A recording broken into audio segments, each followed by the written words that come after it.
Welcome back to another quick video with Mrs. Danielle DeVita. I am a relationship and femininity coach, and my goal is to help both men and women be in relationships that's best for them. So today I'm going to talk about how to have a long-lasting relationship. And while I am not an expert, because I feel like anything could happen to anyone's relationship. And while my relationship is healthy, I think that there's some ongoing things that we need to do to make sure our relationship is long lasting, because someone could be in a 30-year relationship and things fall apart, a 40-year relationship, a 20 years, so forth. So I have been married for 13 years, and I want my relationship to go several decades more. So I fully feel like this is one of these ongoing processes, how to make your relationship continue to last longer. And in my 13 years of marriage, and of course that's how long we've been married. We've been together close to 16 years. So there are steps that need to be taken to make sure the relationship is long lasting. But when I say long lasting, I mean healthy, happy. So how do we do that? The first thing I would say is check in on your partner. Oftentimes we wait till things get rough to want to check in on our partner, but often have deep conversations. I don't think that this should be something that you do just in dating. I think healthy, deep conversations is something you should do all throughout your relationship, and that's how you evaluate your relationship. I think that you should constantly ask, what is it that I can do for you? How can I be a better partner for you? What can be done to make our relationship spicier, more fun, more passionate? And these things would include date night.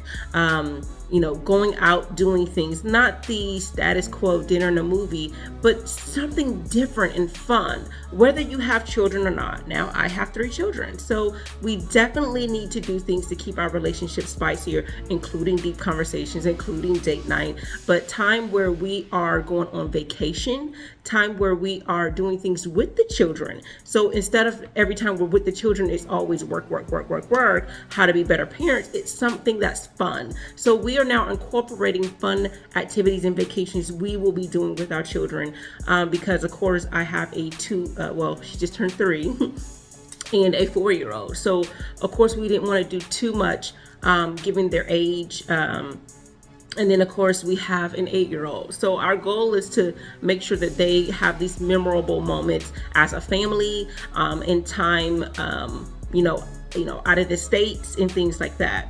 So I think that any relationship could sink, no matter how long you've been in a relationship. But the thing about is being close, especially when you have children. You don't want to get so invested in your child that you forget about each other. You don't want to be so much in mommy mode, so much in daddy mode, that you can't be the husband or the wife that you need to be. So that comes with healthy conversation and evaluating where you guys are. I'm an advocate for, even if you're married, before you have children, kind of be with the person. Just let it be you two, just for a little bit, so you can kind of evaluate each other before children are introduced, because sometimes time is moved away from being husband and wife all the time to having to be a parent, especially if your child is going through some things. They have some type of disability or special needs, or just need more attention, whether that child could be autistic or something like that, right? I think that in every relationship, you want to, like I say, evaluate where you are in a relationship. Do a self-evaluation. Where are you? So you don't necessarily have to ask how do you feel about us? What do you think? But do some type of look at yourself in the mirror. Am I doing all that I can do? Am I being the best wife I can be? Am I being the best man I can be, the best provider? Am I being respectful? Because in all of these things, respect is going to be needed for a long-lasting relationship. I talk about it often. You are going to need to be respectful. And whether you think that person should be respected or not, that means you need to evaluate your relationship. Should you want to be with someone that you don't respect? You don't respect their mind, their body. You don't respect, their role in a relationship.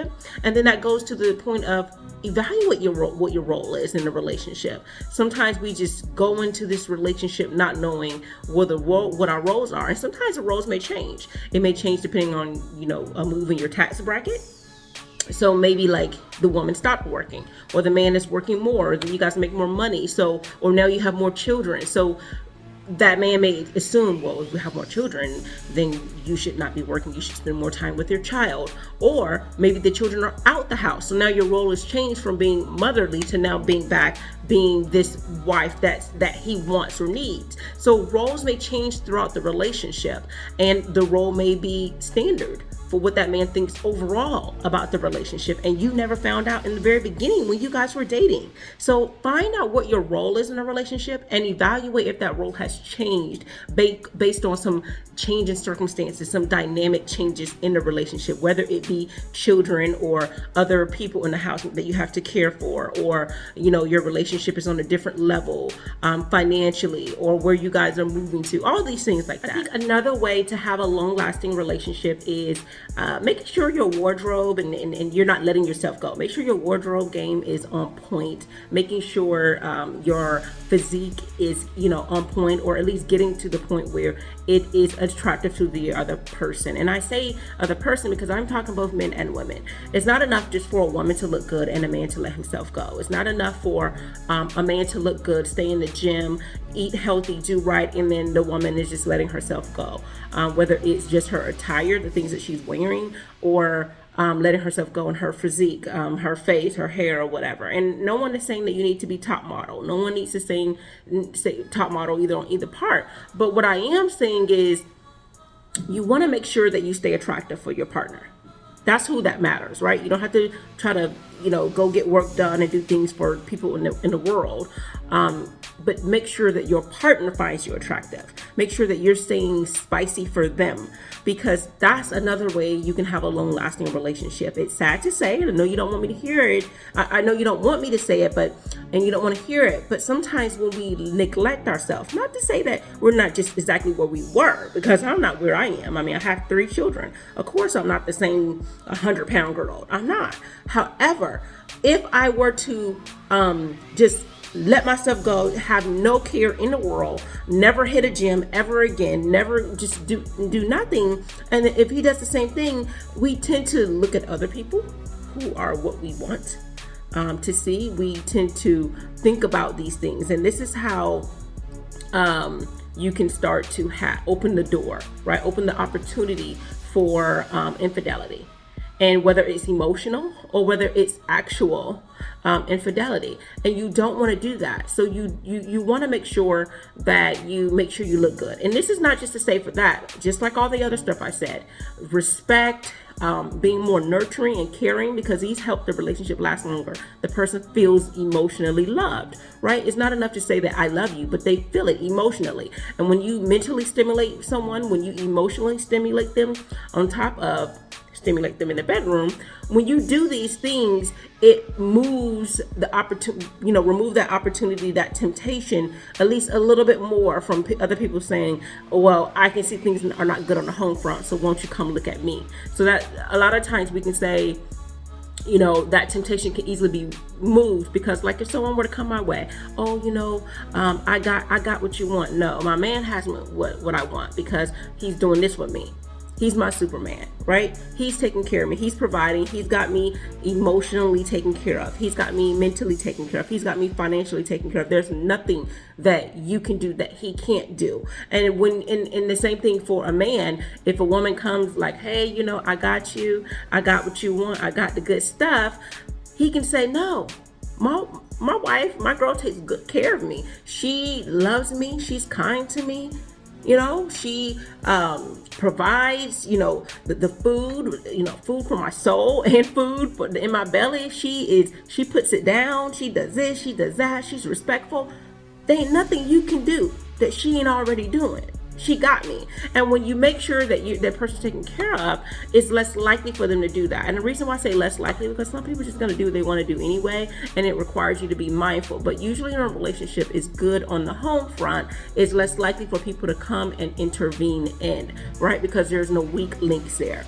So this is a big component in that area. Right? And I talked about respect. Trust makes the relationship long lasting.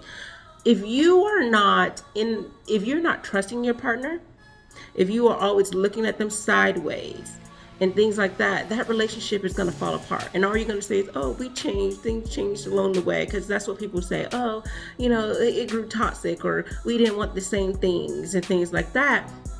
But really, that bond, that trust, that connection that you guys had, it got lost in the shuffle. And instead of dealing with it and figuring out how can we get back there, what was the last time I felt good about the trust in our relationship, good about the respect in our relationship, and then what has changed, rather than pointing the finger, because sometimes things do change on either one of our parts. It could be our looks, it could be the fact that we let ourselves go, it could be the fact that we have changed, we switched up the roles on the person, right? And so we want to make sure that we are making sure that respect is long lasting, that trust is long lasting, that dynamic and that love that we had is long lasting. So these are just a few tips that I'll say what makes a relationship last. There's so much more to say, but these are the foundation.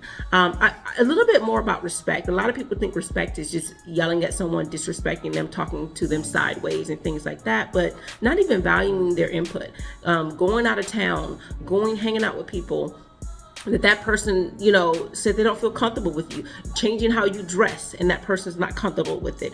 A job where you are having more time away from your family, whether it's the man or the woman, that, your partner's not okay with it. So these kind of changes, like changing jobs and occupation and what we do, how much time we spend with and without, away from the family, how much money we're spending, and we're not talking with our partner about it. Now we're doing this separate accounts instead of joint. This can change the dynamic in the relationship. And I truly think that you need to have a deep down conversation with your partner for the relationship to be happy, healthy, and cohesive. So that's all I got for you. Mrs. Danielle DeVita, take care.